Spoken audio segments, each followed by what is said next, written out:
Saya mau cerita kebenaran. 13 tahun saya menangis. 13 tahun saya mencari kebenaran. 13 tahun saya mencari seorang guru yang mursyid, yang bisa mengantarkan saya untuk menemukan kebenaran yang sejati. Dari kecil saya belajar sholat.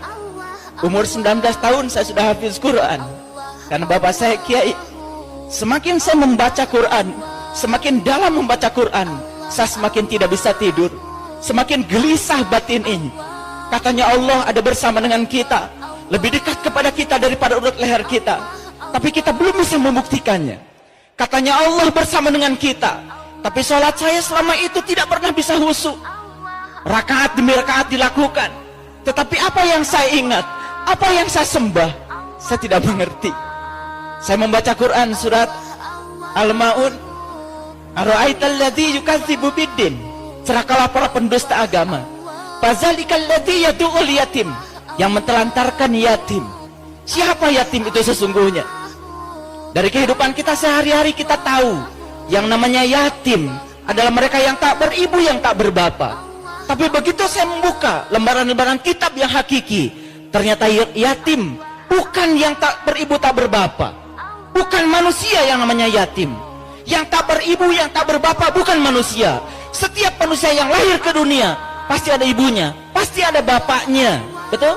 Cuman ada yang sudah meninggal, ada yang masih hidup. Siapa yatim itu sesungguhnya? Yang tak beribu, yang tak berbapa. Berarti yang yatim adalah yang tidak pernah dilahirkan.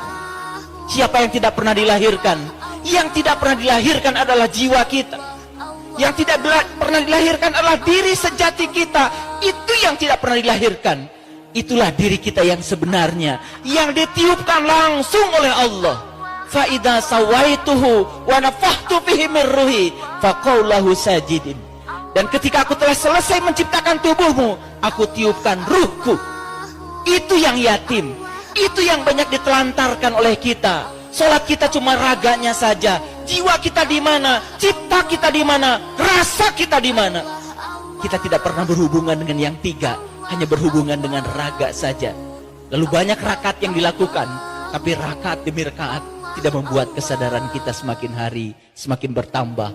Tetap sakit hati kalau diomongin orang, tetap marah ketika orang marah kepada kita, tetap reaktif kepada situasi yang tidak kita inginkan, tidak pernah nyaman dalam kontradiksi. Kalau kita nyaman ketika kita mendapatkan yang kita ingin, itu biasa. Tapi kalau kita tetap nyaman dalam kontradiksi, mendapatkan yang tidak kita inginkan, tetap nyaman, itu ukuran spiritual. Disitulah ukurannya akhlak kita. Sholat bukan tujuan, tujuan kita adalah akhlak. Nabi Muhammad menjadikan sholat sebagai sarana untuk membangun akhlak. Saya bertemu dengan seorang guru yang mursyid, yang bisa mengajarkan cara meniti ke dalam diri, menemukan siapa diri saya, siapa Tuhan saya.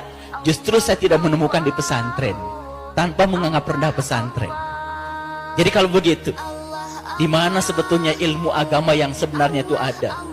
Saya cuma punya satu keyakinan, karena Allah dalam hadis qudsi mengatakan, para waliku ada di bawah naunganku, dan tidak ada mengenal seorang wali tanpa seizinku. Kewalian seseorang tidak akan pernah ditampakkan kecuali kepada mereka yang mencarinya, yang merindukannya. Saya cuma bisa mendoakan pada ibu bapak sekalian, semoga setelah ini bapak ibu bisa menemukan seorang pewaris ilmunya Nabi, yang bisa mengajarkan ilmunya Nabi. Seorang sahabat bertanya pada Rasulullah, ya Rasulullah, aku bahagia hidup sejaman dengan engkau, karena aku mendapatkan ilmu langsung dari tanganmu. Apa kata Rasul? Engkau bahagia karena hidup sejaman dengan aku, tapi jauh lebih bahagia umatku, kata Nabi, yang hidup tidak sejaman dengan aku, tapi mereka masih dapat ilmuku dari para pewarisku. Maka Nabi mengatakan, al-ulama warasatul anbiya. Ulama adalah mereka yang mewarisi ilmunya Nabi. Di mana ilmunya Nabi sekarang? Subhanallah.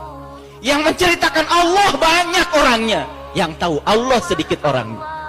Yang mengaku menyembah Allah banyak orangnya, tapi yang diaku oleh Allah bahwa dia menyembah Allah sedikit orangnya. Allah sendiri mengatakan di Quran, Sullatun minal awwalin wa qalilun minal akhirin. Yang beriman itu sebagian awalnya banyak, tapi setelah diseleksi oleh Allah, tinggal sedikit. Makanya di dalam Al-Kahfi dikatakan, tinggalkan kebanyakan orang, cari gua yang bisa memberikan keselamatan. Masuklah pada kelompok yang sedikit.